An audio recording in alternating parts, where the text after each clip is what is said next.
Hi guys, so former leader of the Conservative Party and leading Brexiteer Iain Duncan Smith was recently interviewed by an Indian YouTube channel where he responded to questions about Brexit, whether it's a success or a failure. Of course, Iain Duncan Smith pushed the idea that Brexit is a success and that any concerns about trade, any concerns about tourism are extremely minor. So let's hear what he had to say.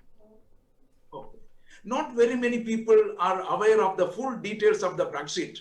People would love to know about the travel restrictions between the UK and the EU. How will Brexit impact on our travel and tourism? Well, we are now an independent nation, not part of the EU, but we were always we were outside what's called the Schengen Agreement. The Schengen Agreement left open borders, complete open borders between those signatories within the EU. We were never part of that. So we've always had to declare passports at the border with France, etc. So the change from that isn't going to be great.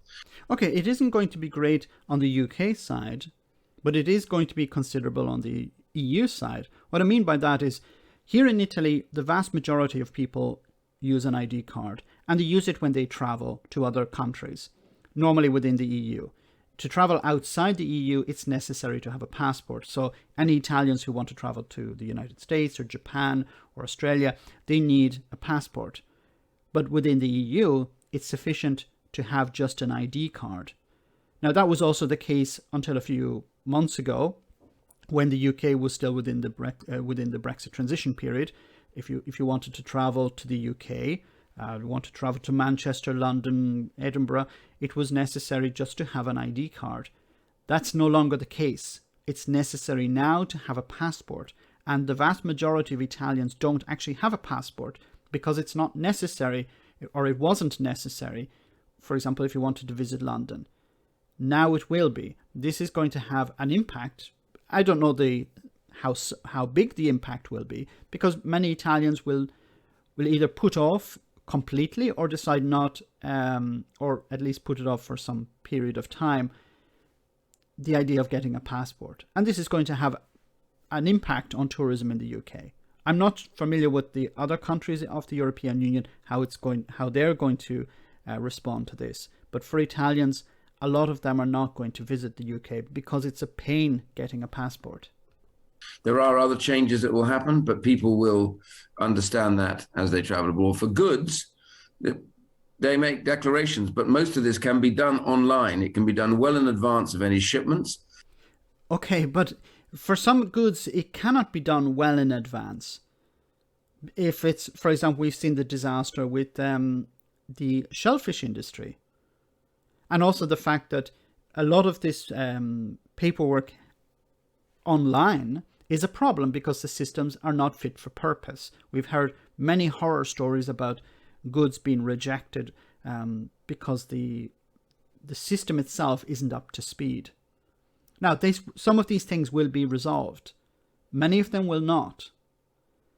The problem here is that Iain Duncan Smith is trying to convince the public, I don't know whether it's the Indian public or the British public, but he's trying to convince someone that the UK, in a sense, still holds many cards and that they can decide the conditions here. There are some problems of multiple products in shipments, but these are things that need to be ironed out between the EU and the UK. And bear in mind, whatever we face, these need to be ironed out between the UK and the EU and the UK. Does Iain Duncan Smith still believe that Boris Johnson and his government can go to Brussels and convince them to change the rules when it comes to importing goods from third countries? Really? If this could be ironed out between the UK and the EU, then why hasn't the negotiations started? Why hasn't Boris Johnson sent, a team to Brussels to sort out the issues that are being caused here? They haven't. Why not? Because they can't be sorted out. Because the country importing the goods decide the standard. Brexiteers still seem to think that they have some influence on the standards that the EU require for the importation of goods into the EU. I'm sorry, you used to have some sway in Europe, but you decided against that. Going to the continent, they face coming here.